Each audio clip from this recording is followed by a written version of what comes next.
कहानी की शुरुआत साल 1990 में जर्मनी के एक छोटे से शहर से होती है। यहाँ हम रॉबर्ट नाम के एक आदमी को देखते हैं जो एक फैक्ट्री में काम करता है। लेकिन एक दिन जब वो अपने बॉस के ऑफिस में गया तो उसे पता चला कि उसकी जॉब चली गई। फिर हम रॉबर्ट के बेटे जेनेक को देखते हैं। जेनेक अपने दोस्तों के साथ एक दीवार पर स्प्रे पेंट से ग्रिफिटी बना रहा था। तभी वहाँ पुलिस पहुँच गई और सभी लड़के अलग अलग भागने लगे। जेनेक भी किसी तरह पुलिस को चकमा देकर अपने घर पहुँच गया। घर पर उसका परिवार साथ बैठ कर खाना खा रहा था। तभी पुलिस भी वहाँ पहुंची और माहौल को हल्का करने के लिए रॉबर्ट मजाक में ऑफिसर से पूछता है कि क्या वो भी उनकी खुशी में शामिल होने आए हैं। लेकिन पुलिस ऑफिसर बताते हैं कि वो उस लड़के को पकड़ने आए हैं जिसने स्प्रे पेंट से सरकारी दीवारों को खराब किया। वो स्टेट प्रॉपर्टी को नुकसान पहुंचा रहा था। ये बात सुनकर जेनिक के पिता डेविड सवाल उठाते हैं कि अगर दीवार जनता की है तो फिर उसे स्टेट प्रॉपर्टी क्यों कहा जा रहा है। पुलिस ऑफिसर जवाब देता है क्योंकि वो सरकारी संपत्ति है। तभी पास बैठी जेनिक की माँ मरीन पूछती है कि क्या उन लोगों को भी गिरफ्तार किया गया था जिन्होंने कुछ समय पहले उसी मशहूर वॉल के ऊपर चढ़कर डांस किया था। दरअसल मरीन बर्लिन वॉल की बात कर रही थी जिसके गिरने के बाद ईस्ट जर्मनी और वेस्ट जर्मनी एक हो गए थे। इस बात से पता चलता है कि मरीन और उसका पूरा परिवार कम्युनिस्ट विचारधारा को फॉलो करते हैं और नई गवर्नमेंट की पॉलिसीज के अगेंस्ट में है। इसी वजह से जेनिक भी ग्रिफिटी बनाकर अपना विरोध जता रहा था। कुछ देर बाद मरीन घर के बाहर कार के ट्रंक से सामान निकालने गई। तभी उसकी नजर वॉकर पर पड़ी। वॉकर उसके बचपन का दोस्त था। वॉकर अभी अभी हंगरी से वापस लौटा है। दोनों एक दूसरे से मिलकर बहुत खुश होते हैं। डेविड भी उसे गले लगा लेता है। तब वॉकर बताता है कि हंगरी में वो खुद को बहुत अकेला महसूस करता था, इसीलिए अब वो वापस अपने लोगों के बीच आकर बहुत खुश है। उस शाम वॉकर भी डेविड के परिवार के साथ जश्न में शामिल होता है। फिर रात होने पर वॉकर घर की बालकनी में बैठा गुजरते हुए बड़े बड़े ट्रक्स को देख रहा था। तब डेविड उसके लिए ब्लैंकेट लेकर आया ताकि वो आराम कर सके। दोनों की नजर लगातार वेयर हाउस कॉम्प्लेक्स की तरफ जा रहे गवर्नमेंट के ट्रक्स पर गई। वॉकर को ये सब बहुत अजीब लग रहा था। उसे शक होता है कि वहाँ कुछ बड़ा चल रहा है। डेविड अंदाजा लगाता है कि शायद गवर्नमेंट अपनी पुरानी फाइल्स वहाँ फेंक रही होगी, लेकिन वॉकर को यकीन था कि मामला कुछ और ही है। फिर वो कहता है कि डेविड को अपने अंकल मार्को वासी से बात करनी चाहिए क्योंकि वो भी उसी कॉम्प्लेक्स में मेंटेनेंस का काम करते हैं और उसे जरूर पता होगा कि अंदर क्या ले जाया जा रहा है। डेविड पहले मना करता है क्योंकि उसकी अपने अंकल के साथ बिल्कुल नहीं बनती, लेकिन वॉकर उसे किसी तरह मना ही लेता है। फिर अगले दिन डेविड और वॉकर रास्ते पर मार्को वासी को रोकते हैं। वॉकर उसे लिफ्ट देने का बोलकर कार में बैठने कहता है। फिर सीधे पूछता है कि आजकल उस कॉम्प्लेक्स के अंदर क्या ले जाया जा रहा है। डेविड को भी शक है कि गवर्नमेंट वहाँ कोई बड़ा राज छुपा रही है, शायद वेपन्स या कोई और सीक्रेट सामान हो सकता है। मार्को पहले तो कुछ नहीं बताता, लेकिन आखिर में वो उनके साथ बैठ गया। फिर तीनों कार में बैठकर ड्रिंक करने लगे। बातचीत के दौरान मार्को मजाक में कहता है कि उसे फैमिली के साथ बैठकर पीना ज्यादा पसंद है। फिर वो डेविड की आंखों की तारीफ करते हुए कहता है कि उसकी आंखें बिल्कुल उसकी माँ जैसी है। इसके बाद वो डेविड के भाई पर ताना मारता है। इस बात से साफ हो गया कि मार्को अपने भतीजे डेविड को ज्यादा पसंद नहीं करता। फिर भी डेविड ने किसी तरह उसे इन्वेस्टिगेशन में मदद करने के लिए मना ही लिया। अगले दिन वॉकर, डेविड और मरीन तीनों काले कपड़े पहनकर उस गवर्नमेंट कॉम्प्लेक्स के गेट पर पहुंचे। मार्कर अपने एक्सेस से मेन गेट खोलता है। अंदर जाने पर उन्हें पता चला कि पूरा कॉम्प्लेक्स जमीन के नीचे बने बहुत बड़ी टनल सिस्टम के अंदर बनाया गया है। मार्को उन्हें अंदर लेकर गया। रास्ते में एक ऑफिस था जहां आर्मी के लोग मौजूद थे। मार्को उन्हें वार्न करता है कि अगर किसी ने उन्हें देख लिया तो बहुत बड़ी मुसीबत आ जाएगी। सबसे पहले मार्को आराम से ऑफिस के सामने से निकला और बाकी लोग छुपाते उसके पीछे बढ़ने लगे। लेकिन तभी अचानक ऑफिस के अंदर से एक औरत बाहर निकली और मार्को को आवाज देने लगी। दरअसल ऑफिस का टीवी खराब हो गया था। वो मार्को से टीवी ठीक करने कहती है। तब मार्को मजबूरी में ऑफिस के अंदर चला गया। उधर मौका देखकर वॉकर, डेविड और मरीन चुपचाप आगे बढ़ गए और टनल के अंदर गहराई तक पहुंच गए। फिर कुछ देर बाद टीवी ठीक करके मार्को भी उनके पास आया। हम मार्को उन्हें एक बहुत बड़े लोहे के दरवाजे तक लेकर गया। वो कहता है कि जिस चीज को देखने के लिए वो यहाँ आए हैं वो इसी दरवाजे के पीछे छुपी है। फिर जैसे ही दरवाजा खुला, सामने का नजारा देखकर तीनों की आंखें खुली रह गई। पूरा वेयर हाउस हजारों बोरियों से भरा हुआ था और उन बोरियों में सिर्फ डॉक्यूमेंट नहीं बल्कि हर तरफ करेंसी नोट भरे पड़े थे। जमीन पर भी नोट बिखरे हुए थे। वहाँ पर उन्हें बड़े बड़े बैग्स भी दिखाई दिए जो पूरी तरह कैश से भरे हुए थे। इतनी सारी दौलत एक साथ देखकर तीनों पूरी तरह हैरान थे। लेकिन मार्को उन्हें बताता है कि कल तक यही करेंसी लीगल टेंडर थी, लेकिन अब इसकी कोई कीमत नहीं रही, ये यूजलेस कागज बन चुके हैं। अगर उनका मन हो तो वो जितना चाहे अपने साथ ले जाए। इतना सुनते ही तीनों बच्चों की तरह खुशी से उन नोटों के बीच उछलने लगे। वो अपने बैग्स में जितना ज्यादा नोट भर सकते थे भर लेते हैं, यहाँ तक कि वो कुछ बोरियां भी उठाकर बाहर ले जाने लगे। तभी मरीन पूछती है कि अगर इन पैसों की कोई कीमत नहीं रही तो गवर्नमेंट इन्हें सीधे जला क्यों नहीं देती। मार्को बताता है क्योंकि ये करेंसी बहुत हाई क्वालिटी मटेरियल पर छापी गई थी, उसे जलाना या पूरी तरह डिस्ट्रॉय करना इतना आसान नहीं है। इसीलिए गवर्नमेंट अभी तक यही सोच रही है कि आखिर इस करेंसी को डिस्पोज कैसे किया जाए। अब चारों वहाँ से निकलने ही वाले थे, लेकिन तभी सामने से एक गाड़ी आने लगी। तब वो तुरंत छुप गए। जैसे ही वो गाड़ी आगे निकली, वो सभी धीरे धीरे ऑफिस के सामने से निकले। लेकिन तभी ऑफिस के अंदर मौजूद एक सोल्जर को जमीन पर गिरा मरीन का स्कार्फ दिख गया। तब उसे तुरंत समझ में आ गया कि यहाँ बाहर के लोग आए थे। वो बिना देर किए पूरे टनल की लाइट ऑन कर देता है और अलार्म बजा देता है।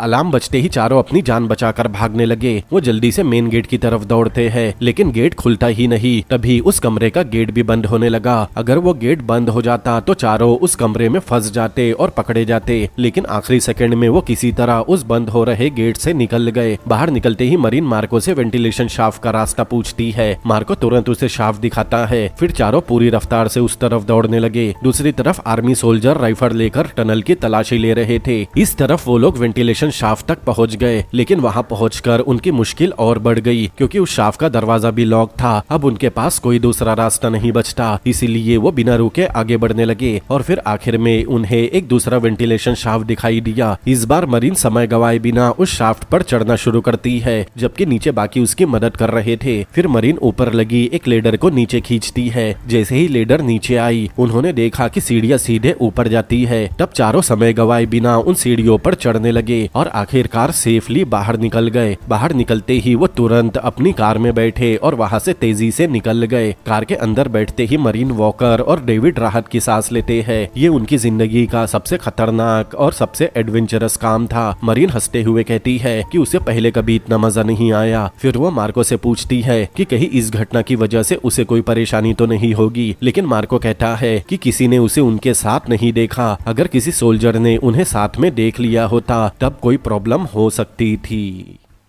फिर घर पहुंचकर चारों टेबल पर नोटों के बड़े बड़े बंडल फैला देते हैं। फिर डेविड की माँ वहां आई और टेबल पर इतना सारा कैश देखकर हैरान रह गई। तब डेविड मजाक में कहता है कि उनके पास इतनी दौलत है कि कोई भी देखकर चौंक जाएगा, लेकिन अफसोस इसकी कीमत शायद एक कागज से भी ज्यादा नहीं रही। डेविड बताता है कि उन्होंने पहले ही कुछ पुराने नोट एक्सचेंज करवा लिए थे, लेकिन अगर वो अचानक इतनी बड़ी रकम लेकर बैंक पहुंचे तो सबसे पहला सवाल यही होगा कि आखिर उनके पास इतना पैसा आया कहाँ से। तभी मार्को कहता है कि उसने अभी तक अपना एक भी नोट एक्सचेंज नहीं करवाया। अगर जरूरत पड़े तो वो अपने हिस्से के पैसे एक्सचेंज करवा देगा। मरीन पूछती है कि किसी को भी शक हुए बिना वो कितना पैसा एक्सचेंज कर पाएगा। मार्को बताता है कि उसकी हर महीने की सैलरी 920 मार्क है। वॉकर तुरंत हिसाब लगाने लगा कि अगर पिछले 20 साल की सैलरी जोड़ दी जाए तो कुल कितनी रकम बनेगी। मरीन कहती है कि 20 साल पहले किसी की सैलरी 920 मार्क नहीं होती थी। तब डेविड अंदाजा लगाता है कि उस समय शायद एवरेज सैलरी करीब 300 मार्क रही होगी।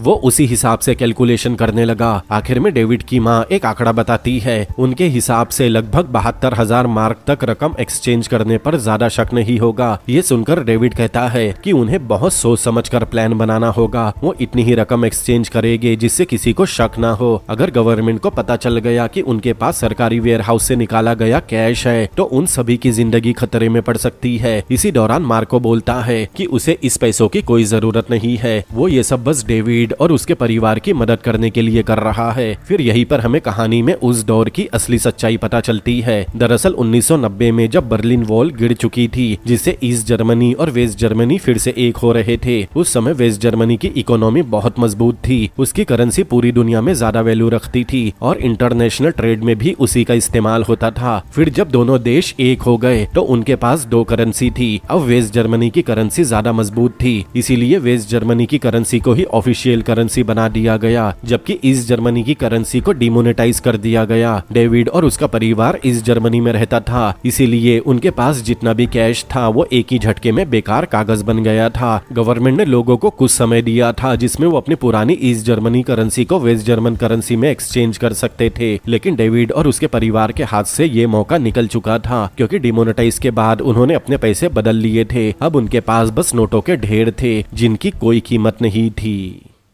कुछ समय बाद गवर्नमेंट में काम करने वाला मार्को अपनी तरफ से एक छोटा सा एक्सपेरिमेंट करता है। वो थोड़ी सी ईस्ट जर्मन करेंसी अपने बैंक अकाउंट में जमा करता है। जब डेविड और उसका परिवार उसकी पासबुक देखते हैं तो उन्हें पता चला कि मार्को ने सक्सेसफुली 500 मार्क जमा करवा दिए। अब सवाल ये था कि इस रकम को चारों में बांटा जाएगा, लेकिन बाकी लाखों मार्क का क्या किया जाए। तब चारों बैठकर यही सोचने लगे कि जब ऑफिशियल एक्सचेंज पीरियड खत्म हो चुका है तो आखिर इस बेकार हो चुकी करेंसी को वेस्ट जर्मन मनी में कैसे बदला जाए। एक शाम डेविड अपनी बालकनी में खड़ा आसमान की तरफ देख रहा था। तब मरीन उसकी उदासी समझ गई। डेविड भारी मन से सोचता है कि उनका सब कुछ खत्म हो चुका है। ईस्ट जर्मनी के लोगों के हिस्से में बस नुकसान आया है, जबकि ज्यादा फायदा वेस्ट जर्मनी को मिला है। पहले उनकी जॉब चली गई और अब उनकी सारी जमा पूंजी भी कागज बनकर रह गई। तभी डोरबेल बजी। डेविड दरवाजा खोलता है तो बाहर डियर नाम का एक आदमी खड़ा था। वो घर घर जाकर स्टोव बेच रहा था। डियर अपने स्टोव की क्वालिटी और फीचर बताने लगा, लेकिन डेविड बीच में ही उसे रोककर कहता है कि उसके पास बस ईस्ट जर्मन मनी है और अब कोई भी उसे एक्सेप्ट नहीं कर रहा।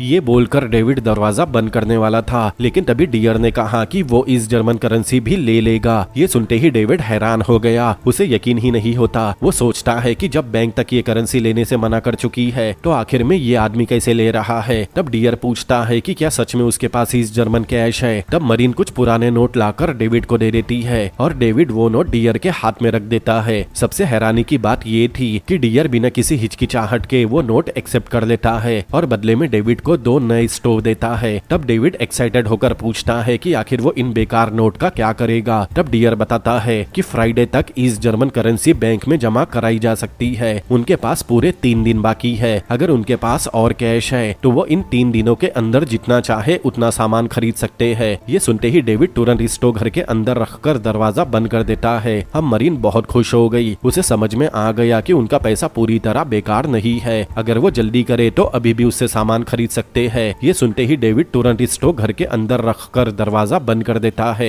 अब मरीन बहुत खुश हो गई। उसे समझ में आ गया कि उनका पूरा पैसा बेकार नहीं है। अगर वो जल्दी करे तो अभी भी उससे सामान खरीद सकते हैं। फिर दोनों बिना देर किए नीचे पहुंचे। डियर अभी अपना सामान समेट रहा था। मरीन उससे पूछती है कि क्या उसके पास बेचने के लिए और भी प्रोडक्ट है। तब डियर कहता है कि अगर उनके पास और कैश है तो वो और भी सामान लाकर दे सकता है। वो कुछ देर में ही दूसरी खेप लेकर वापस आ जाएगा। उसने प्रॉमिस किया कि जरूरत पड़ने पर वो और भी प्रोडक्ट लेकर आएगा। ये देखकर मरीन सोच में पड़ गई कि कुछ लोग अभी भी ईस्ट जर्मन करेंसी एक्सेप्ट क्यों कर रहे हैं। तब डेविड अंदाजा लगाता है कि शायद ये लोग वेस्ट जर्मनी से आए हैं, या हो सकता है कि उनके पास कोई खास परमिशन हो, या फिर ये बड़ी मात्रा में सामान बेचकर शुक्रवार से पहले ही सारी करेंसी बैंक में जमा करा देंगे। तभी मरीन को याद आया कि उनके पास अभी पूरे 3 दिन बाकी है। उसी समय उनका पुराना दोस्त वॉकर वहाँ पहुंचा और सारी बात सुन ली। तब मरीन कहती है कि 3 दिन में वो इतना सारा पैसा अकेले खर्च नहीं कर सकते। तब वॉकर कहता है फिर उन्हें और लोगों की जरूरत पड़ेगी। जितने ज्यादा लोग होंगे उतना ज्यादा सामान खरीदा जा सकेगा। तभी मरीन की नजर अपनी बिल्डिंग पर गई। वहाँ दर्जनों फैमिलीज रहती थी। उसी समय मरीन के दिमाग में एक नया आइडिया आता है।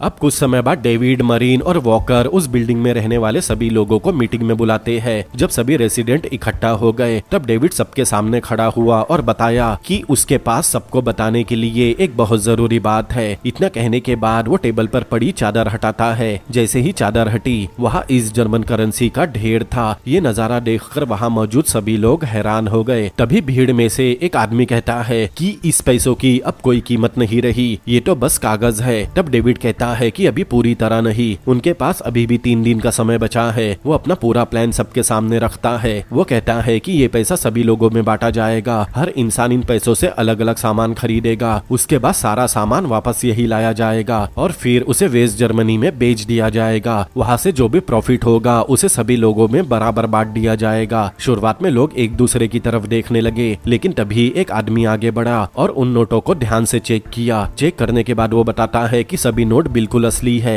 फिर सभी लोग मान गए। अब वहाँ मौजूद सभी फैमिली इस प्लान पर काम करने तैयार थी। कुछ समय बाद डियर दोबारा स्टोव बेचने वहाँ पहुँचा, लेकिन इस बार का नजारा देखकर वो खुद हैरान था। पूरी गली डिलीवरी ट्रक से भरी हुई थी। चारों तरफ लोग अलग अलग सामान उतार रहे थे। दरअसल डेविड पहले ही पूरे रेसिडेंट बिल्डिंग में ईस्ट जर्मन करेंसी बांट चुका था और अब सभी लोग उस पैसों से जितना हो सके उतना सामान खरीद कर उसके घर पहुंचा रहे थे। एक एक करके लोग बॉक्सेस, इलेक्ट्रॉनिक और दूसरे प्रोडक्ट डेविड के घर ले जा रहे थे। डेविड की माँ दरवाजे पर खड़े होकर सभी सामान ले रही थी और उसे अंदर डेविड और मरीन तक पहुंचा रही थी। फिर दोनों मिलकर उस सामान को सेफ्टी के साथ बास्केट में रखते हैं। फिर मजबूत रोप की मदद से उस बास्केट को सामने वाली बिल्डिंग की छत पर भेजते हैं, जहां वॉकर उन प्रोडक्ट को ट्रॉली में रखकर जेनेट की कार में लोड करवाता है। जेनेट मरीन की बहुत करीबी दोस्त थी। जेनेट उस कार को लेकर वेस्ट जर्मनी चली गई। वहां पहुंचकर वो सारा सामान बेच देती और बदले में वेस्ट जर्मनी करेंसी लेकर वापस आती। इस तरह ईस्ट जर्मन मनी, जो ऑफिशियली तौर पर बेकार हो चुका था, उसी पैसों से खरीदे गए प्रोडक्ट के जरिए ईस्ट जर्मन मनी अब धीरे धीरे वेस्ट जर्मन मनी में बदलने लगे। उनका ये जोखिम भरा प्लान उम्मीद से भी ज्यादा सक्सेसफुल साबित हुआ। अब वो गवर्नमेंट की बंद की जा चुकी ईस्ट जर्मन मनी से सामान खरीद रहे थे और उसी सामान को बॉर्डर के उस पार बेचकर असली करेंसी कमा रहे थे।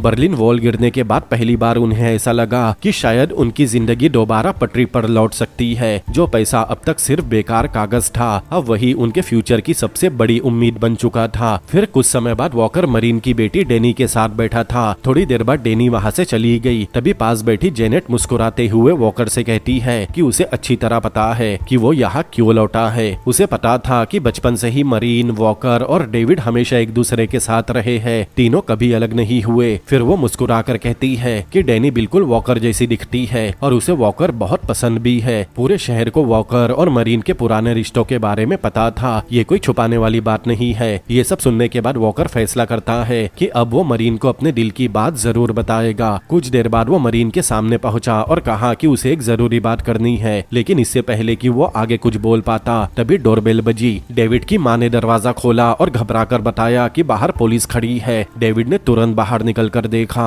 कि पुलिस उसके बेटे जेनेक को पकड़कर लाई है। जेनेक एक बार फिर दीवारों पर ग्राफिटी बनाते हुए पकड़ा गया था। पुलिस ऑफिसर उसे डेविड के हवाले करता है। अब सिचुएशन को संभालने के लिए डेविड ऑफिसर्स के सामने ही अपने बेटे को थप्पड़ मारता है ताकि पुलिस को लगे कि वो सच में अपने बेटे पर गुस्सा है। तब ऑफिसर्स वहाँ से चले गए, लेकिन अब डेविड, मरीन और वॉकर तीनों के मन में एक नया डर पैदा हो गया था। उन्हें फिक्र होने लगी कि कहीं पुलिस उन तक पहुंच ना जाए। तब वॉकर कहता है कि वो नीचे जाकर हालात देख कर आता है। उसके जाते ही डेविड गुस्से में जेनिक से कहता है कि अब वो हाउस अरेस्ट में रहेगा। जब तक डेविड खुद इजाजत नहीं देगा तब तक वो घर से बाहर कदम नहीं रखेगा। उधर वॉकर बाहर जाकर पूरे इलाके का जायजा लेता है। पुलिस वहाँ से जा चुकी थी। फिर वो अपनी सीक्रेट विसल बजाता है। ये उनका तय किया हुआ सिग्नल था, जिसका मतलब था कि अब खतरा टल चुका है। सिग्नल मिलते ही सभी लोग दोबारा अपना काम शुरू करते हैं और एक एक करके सामान फिर से डेविड के घर पहुंचाते हैं। लेकिन उसी दिन एक और छोटी सी घटना पूरे ऑपरेशन को खतरे में डाल देती है। दरअसल डेविड की बेटी डेनी एक 200 का नोट लेकर पास ही की शॉप में टेडी बियर खरीदने चली गई। शॉपकीपर वो नोट ले तो लेता है, लेकिन वो उसे ध्यान से देखने लगा। दरअसल ईस्ट जर्मनी में 200 के नोट कभी जारी ही नहीं किए गए थे। उन्हें छापा तो गया था, लेकिन उससे पहले ही डिमोनेटाइजेशन हो गया था। लेकिन उस छोटी डेनी को इस बात का बिल्कुल पता नहीं होता। वो खुशी खुशी टेडी बियर लेकर घर लौट आई। उधर कुछ देर बाद वॉकर घर लौटा। उसके पास स्ट्रॉबेरीज थी। वो सभी के बीच स्ट्रॉबेरीज बांटने लगा। ये देखकर रॉबर्ट को तुरंत शक होता है। वो पूछता है कि स्ट्रॉबेरी कहाँ से आई और उन्हें खरीदने के लिए वॉकर ने किन पैसों का इस्तेमाल किया, क्योंकि स्ट्रॉबेरीज सिर्फ वेस्ट जर्मन करेंसी से ही खरीदी जा सकती थी। तभी लेट नाम का एक आदमी गुस्से में कहने लगा कि वेस्ट जर्मन मनी खर्च करने का फैसला अकेले कोई नहीं ले सकता। वो पैसा सबका है, इसीलिए उसका इस्तेमाल भी सबकी इजाजत के बाद ही होगा। अगर वो लोग इस तरह पैसे खर्च करते रहेंगे तो वो इस प्लान का हिस्सा नहीं रहेगा। उसके मुताबिक अब कोई भी फैसला मीटिंग में ही होगा। उसी शाम सभी लोग फिर से मीटिंग में इकट्ठा हुए। लेट सबसे पहला सवाल उठाता है कि आखिर पूरे पैसों का हिसाब कौन रख रहा है। अगर इतना बड़ा ऑपरेशन चल रहा है तो किसी भरोसेमंद इंसान के पास पूरा हिसाब होना चाहिए। वॉकर बहस से परेशान हो चुका था। वो गुस्से में कहता है कि अगर वो लोग एक दूसरे पर भरोसा नहीं कर सकते तो बेहतर होगा कि सारा पैसा अभी बांट दिया जाए और हर कोई अपना अपना हिस्सा लेकर अलग हो जाए। इतना कहकर वो मीटिंग छोड़कर बाहर निकल गया। तब रॉबर्ट रॉबर्ट उसके पीछे गया और उससे पूछा कि वो सबको भड़का क्यों रहा है, लेकिन वॉकर पलटकर कहता है कि ये पैसा सबसे पहले उन्होंने ढूंढा था, इसीलिए किसी और को ये हक नहीं बनता कि वो उन्हें बताए कि इन पैसों का इस्तेमाल कैसे करना है। इतना कहकर वॉकर वहाँ से चला गया। तब डेविड वापस मीटिंग में लौटा और सभी से पूछा कि आखिर ऐसा कौन है जिस पर यहाँ मौजूद सभी लोग भरोसा करते हो। कुछ पल तक तो पूरा कमरा बिल्कुल शांत था। तभी रॉबर्ट की बूढ़ी माँ कहती है कि अगर सभी लोग चाहे तो पैसों की जिम्मेदारी वो संभाल लेगी। तब लेड कहता है कि आखिर वो उन पर भरोसा क्यों करे। तब उस बूढ़ी औरत ने शांत आवाज में जवाब दिया कि उनकी उम्र 73 साल हो चुकी है, उन्होंने अपनी पूरी जिंदगी जी ली है, अब उन्हें पैसों का कोई लालच नहीं रहा। ये सुनकर वहाँ मौजूद सभी लोग उनकी इज्जत करने लगे। इसके बाद जितनी भी वेस्ट जर्मन करेंसी थी उसे लॉन्ड्री रूम में सेफली रख दिया गया और उसकी पूरी जिम्मेदारी डेविड की माँ को सौंप दी गई।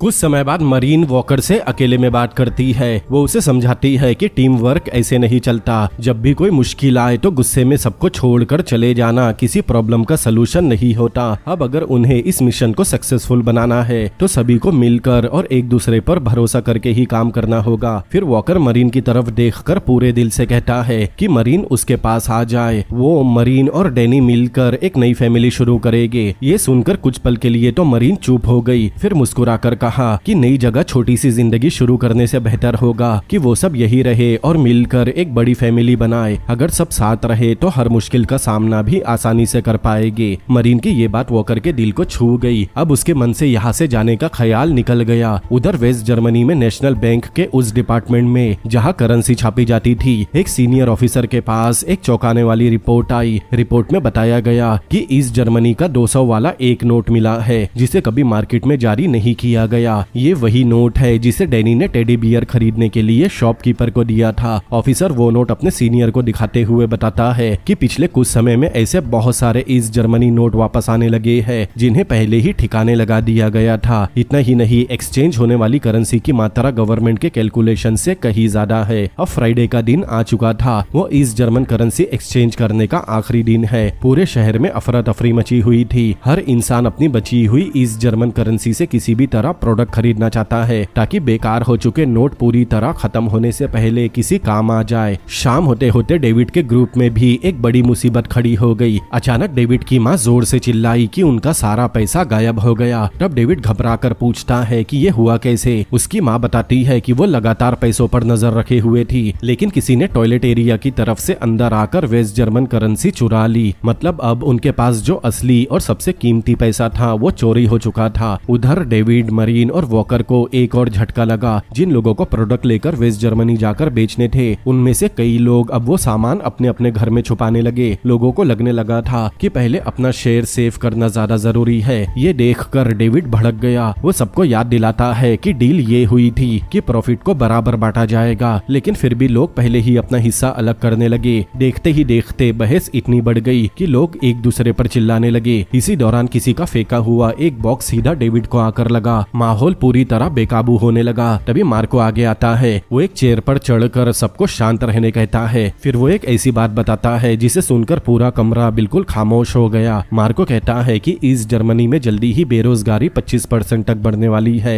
आने वाले कुछ महीनों में यहाँ की ज्यादातर फैक्ट्री बंद हो जाएगी। उसकी ये बात सुनते ही सभी लोगों के चेहरे के रंग उड़ गए। उन्हें पहली बार एहसास हुआ कि उनकी असली प्रॉब्लम तो अभी तो शुरू भी नहीं हुई। अब हर कोई अपने फ्यूचर को लेकर डरने लगा। तभी लेट निराश होकर कहता है कि अब बचा ही क्या है, एक्सचेंज पीरियड खत्म हो चुका है, अब कोई रास्ता नहीं बचा। लेकिन मार्को अभी भी शांत था। वो सबसे पूछता है कि क्या किसी ने गवर्नमेंट का पूरा कॉन्ट्रैक्ट ध्यान से पढ़ा भी है। इतना कहकर वो अपनी जेब से एक डॉक्यूमेंट निकालता है। वो बताता है कि नीचे एक छोटी सी लाइन लिखी हुई है जिस पर किसी का ध्यान नहीं गया। फिर मार्को उस लाइन को पढ़कर सुनाता है। उसमें लिखा था कि ईस्ट जर्मनी के नागरिक जो इस समय विदेश में काम कर रहे हैं उन्हें 6 नवंबर तक अपनी करेंसी एक्सचेंज करने की परमिशन है। ये सुनते ही डेविड की आंखों में फिर से उम्मीद लौट आई। उसे लगता है कि अगर ऐसे लोगों को ढूंढ लिया जाए जो विदेश में काम कर रहे हैं तो उनके जरिए अभी भी ईस्ट जर्मन मनी को वेस्ट जर्मन करेंसी में बदला जा सकता है। मार्को भी उसकी बात से सहमत था। फिर मार्को की मदद से वो लोग एक ऐसे आदमी का पता लगाते हैं जो हाल ही में फॉरेन से लौट रहा है। उसका नाम है कुछ का।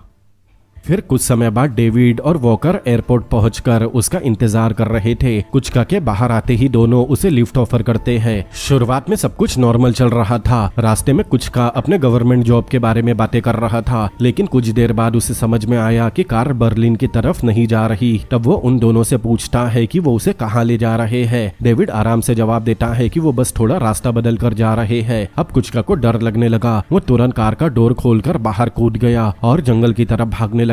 तब वॉकर तुरंत ब्रेक लगाता है। वही कुचका थोड़ा दूर भागने के बाद गिर गया। तब डेविड तुरंत अपने दोनों हाथ ऊपर करके उसे भरोसा दिलाता है कि वो लोग उसे नुकसान पहुंचाने नहीं आए, वो उसके पास एक बिजनेस प्रपोजल लेकर आए हैं। अब कुचका शांत हुआ। डेविड बताता है कि डिप्लोमेट्स और विदेश में काम करने वाले लोग अभी भी ईस्ट जर्मन करेंसी एक्सचेंज कर सकते हैं और इसीलिए उन्हें उसकी मदद चाहिए। फिर कुछ देर सोचने के बाद कुचका वापस आकर कार में बैठ गया। वो उनकी मदद करने के लिए तैयार हो गया था। बाद में मार्को उससे पूछता है कि वो कुल कितनी करेंसी एक्सचेंज कर सकता है। कुचका पूरे यकीन से कहता है कि लगभग 5 लाख मार्क तक। ये सुनकर मार्को के चेहरे पर मुस्कान आ गई। वो पूछता है कि क्या उसके कुछ और दोस्त भी है जो विदेश में काम करते हो और उनकी मदद कर सकते हो। कुचका बताता है कि उसके बहुत से दोस्त अलग अलग देशों से वापस आने वाले हैं। कोई युगांडा से आ रहा है, कोई स्वीडन से और कुछ दूसरे देशों से। वो कहता है कि अगर जरूरत हो तो वो उन सभी से कांटेक्ट कर सकता है। फिर मार्को पूछता है कि बदले में उसे कितना कमीशन चाहिए। तब कुचका पूछता है कि वो लोग कितना देने तैयार है। तब मार्को कहता है टोटल एक्सचेंज अमाउंट का 2%। तब कुचका तुरंत हाथ बढ़ाकर डील पक्की कर देता है।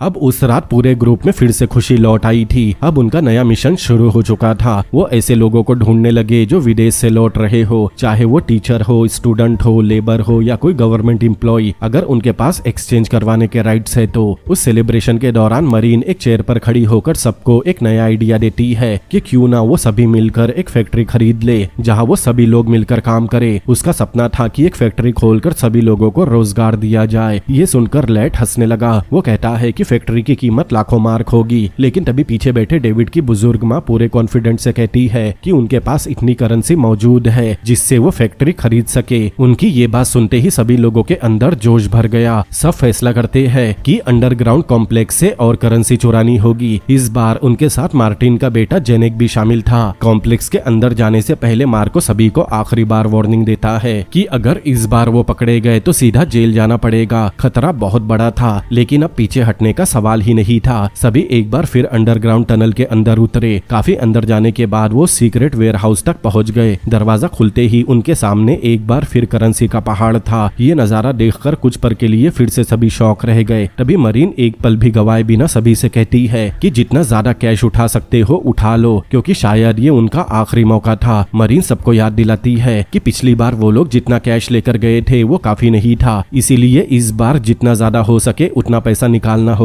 फिर सभी लोग तेजी से बैग में करेंसी भरने लगे। फिर पूरे बैग को वेंटिलेशन शाफ्ट के रास्ते ऊपर भेजा जाता है, जहाँ जेनिक वैन के पास खड़ा होकर एक एक बैग वैन में रखता जा रहा था। कई बैग्स बाहर भेजने के बाद मरीन, डेविड और मार्को फिर से अंदर जाकर कैश उठाने लगे। तभी उन्हें पास से गुजरती हुई एक कार दिखाई दी। उस कार की एक्टिविटीज देखकर उन्हें तुरंत समझ में आ गया कि पूरे कॉम्प्लेक्स पर अब कड़ी निगरानी रखी जा रही थी। फिर खतरे को समझते ही वो लोग पहले वाला रास्ता छोड़कर दूसरी टनल की तरफ बढ़ने लगे, लेकिन तभी उन्हें एक लेडी ऑफिसर ने देख लिया। वो सीधा मार्को की तरफ देखने लगी, लेकिन इससे पहले कि कोई कुछ समझ पाता, पीछे से वॉकर आया और घबराहट में उस लेडी ऑफिसर को मारकर बेहोश कर दिया। अब चारों घबरा गए और अपनी जान बचाने के लिए टनल में भागने लगे। कुछ देर बाद एक ऑफिसर वहां पहुंचा। जैसे ही उसकी नजर बेहोश पड़ी ऑफिसर पर गई, वो तुरंत अलार्म बजा देता है। पूरा कॉम्प्लेक्स कुछ सेकंड में ही सोल्जर्स से भर गया। हर टनल में सर्च शुरू हो गई। सोल्जर्स गाड़ियों और फ्लैश लाइट से कोने कोने की तलाशी ले रहे थे। भागते भागते चारों वेंटिलेशन शाफ्ट तक पहुंच गए, लेकिन वहां भी उन्हें सोल्जर के आने की आवाज सुनाई दी। इसीलिए वो सभी बड़े बड़े मेटल ड्रम्स के पीछे छुप गए। वो बड़ जेनिक उनका इंतजार कर रहा था। नीचे का शोर सुनकर वो घबरा गया और उनकी मदद करने नीचे उतरने लगा। उसकी किस्मत अच्छी थी, क्योंकि जैसे ही दो सोल्जर शाफ्ट से आगे बढ़े, वैसे ही जेनिक शाफ्ट से नीचे आया। तब तुरंत डेविड उसे इशारे से वापस ऊपर जाने कहता है। तब जेनिक बिना आवाज किए तुरंत ऊपर लौट गया, लेकिन सोल्जर्स ने वेंटिलेशन एरिया से आई हल्की सी हलचल भी सुन ली। उन लोगों ने और भी सोल्जर्स को बुला लिया। अब डेविड, वॉकर और मरीन समझ गए थे अगर वो छुपे रहे तो जेनिक भी पकड़ा जाएगा, इसीलिए तीनों खुद बाहर निकलकर सोल्जर्स का ध्यान अपनी तरफ खींचने का सोचते हैं जिससे वो पकड़े जा सकते थे।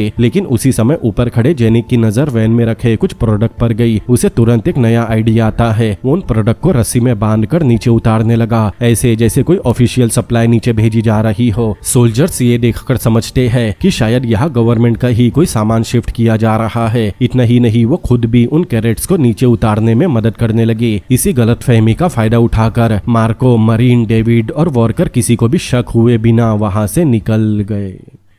फिर कुछ समय बाद पांचों फिर से साथ थे। वो जल्दी जल्दी बैग वैन में लाद कर वहां से निकल गए। अब उनका अगला मिशन उस फैक्ट्री की डील पूरी करनी थी। फिर कुछ समय बाद मार्को डील करके वापस लौटा। तब सभी लोग उससे पूछते हैं कि डील हुई या नहीं। तब मार्को मुस्कुराते हुए सिर हिलाता है। उसके इतना कहते ही पूरा ग्रुप बहुत खुश होता है। उनका सपना पूरा होने वाला था। फिर कुछ दिनों बाद सभी लोग मिलकर अपनी खरीदी हुई फैक्ट्री देखने गए। फैक्ट्री के अंदर घूमते हुए डेविड बताता है कि ईस्ट जर्मनी में प्रोडक्शन करना वेस्ट जर्मनी के मुकाबले ही ज्यादा महंगा पड़ता है। यहाँ मजदूरी भी ज्यादा देनी पड़ती है और बाकी खर्चे भी लगभग 2 गुने हैं। इसी दौरान लेट वहां रखी एक मशीन चालू करता है। सबको हैरानी हुई क्योंकि वो मशीन आज भी बिल्कुल सही तरीके से काम कर रही थी। फिर कॉन्वॉय बेल्ट से एक छोटा सा पार्ट बाहर निकला। उसे न्यू पील कहते हैं। यही इस फैक्ट्री का मेन प्रोडक्ट हुआ करता था। जब वो लोग पुराने ऑर्डर रिकॉर्ड देखते हैं तो पता चलता है कि कभी ये पार्ट वेस्ट जर्मनी के साथ साथ स्वीडन भी भेजे जाते थे। सच्चाई जानने के लिए डेविड और वॉकर वेस्ट जर्मनी पहुंचे। वहां जाकर उन्हें पता चला कि वो न्यू पील पार्ट आज भी मार्केट में बिक रहे हैं, लेकिन उन पर मेड इन स्वीडन लिखा है। ये देखकर दोनों एक दूसरे की तरफ देखने लगे। वॉकर उदास होकर कहता है कि जब ईस्ट जर्मनी सस्ता था तब वेस्ट वाले यही पार्ट उनसे खरीदते थे, लेकिन अब स्वीडन इस पार्ट को उनसे भी सस्ता बेच रहा है। इसीलिए वेस्ट जर्मनी ने ये पार्ट अब स्वीडन से खरीदना शुरू कर दिया है। अब उन लोगों को समझ में आया कि इस फैक्ट्री को दोबारा शुरू करना आसान नहीं होगा। उन्होंने फैक्ट्री तो खरीद ली थी, लेकिन उसके प्रोडक्ट बेचकर प्रॉफिट कमाना लगभग नामुमकिन था।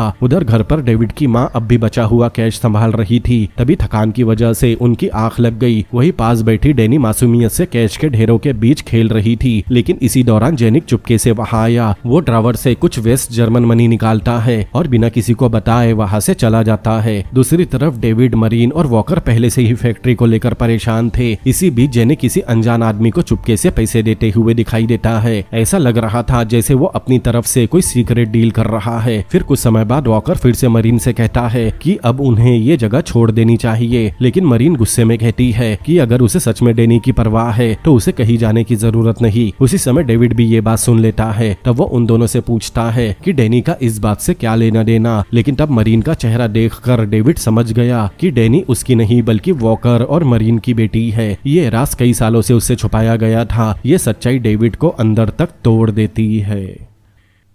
अब कुछ समय बाद वॉकर, मरीन और डेनी वहां से हमेशा के लिए जाने की तैयारी कर रहे थे, लेकिन उसी शाम मरीन वापस लौट आई। डेविड शांत आवाज में पूछता है कि क्या वॉकर चला गया। तब मरीन धीरे से हाँ कहती है। तभी डोरबेल बजी। डेविड दरवाजा खोलता है तो सामने जेनिक को फिर से पुलिस ऑफिसर पकड़ कर लाए थे। अब जेनिक की वजह से पूरे ऑपरेशन का राज खुल गया था। पुलिस बिल्डिंग में रहने वाले सभी लोगों को गिरफ्तार कर लेती है। पूछताछ के दौरान ऑफिसर पूछता है कि इस पूरे प्लान का मास्टरमाइंड कौन है। तभी लाट आगे आकर कहता है कि इसका जिम्मेदार कोई एक नहीं बल्कि वो सभी लोग हैं। उन्होंने ये सब मिलकर किया था। तब ऑफिसर गुस्से में कहता है कि उन्हें पता भी है कि उन्होंने क्या किया है। तब मरीन बिना डरे जवाब देती है कि उन्होंने सिर्फ वही वापस लिया है जो पहले से उनका था। मार्को भी कहता है कि गवर्नमेंट ने पूरा ईस्ट जर्मनी वेस्ट जर्मनी के हवाले कर दिया, उनकी करेंसी खत्म कर दी, महंगाई बढ़ा दी और लोगों से जीने का सहारा भी छीन लिया, मतलब वो फैक्ट्रीज। ऐसे में उनके पास और कोई रास्ता नहीं था। ऑफिसर उनकी बातें सुनकर अपने सीनियर को बुलाने गया। कुछ देर बाद एक बड़ा गवर्नमेंट ऑफिसर वहां पहुंचा।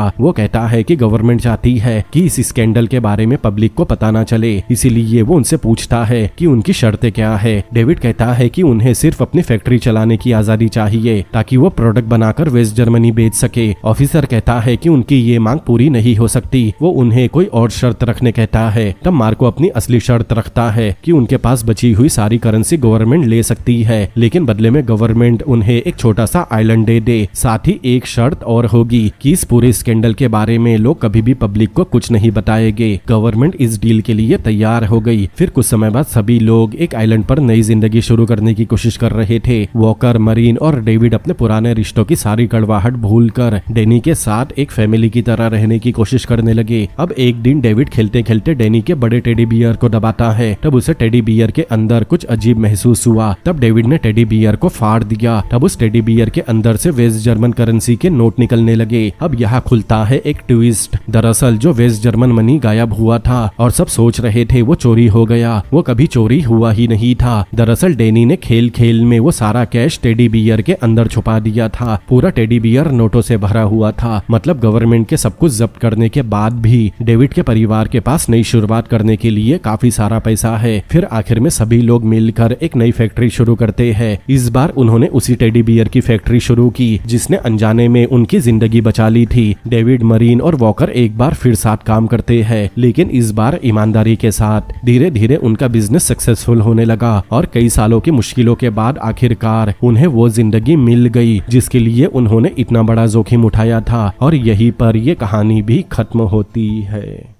तो दोस्तों, कैसी लगी आपको ये मूवी और मेरा एक्सप्लेनेशन मुझे कमेंट करके जरूर बताएं। और अगर ये वीडियो आपको पसंद आया हो तो इस वीडियो को लाइक करें, अपने दोस्तों के साथ शेयर करें और मुझे हाइप जरूर दें। तो मिलते हैं अगली बार किसी और अमेजिंग मूवी के एक्सप्लेनेशन के साथ। Peace out.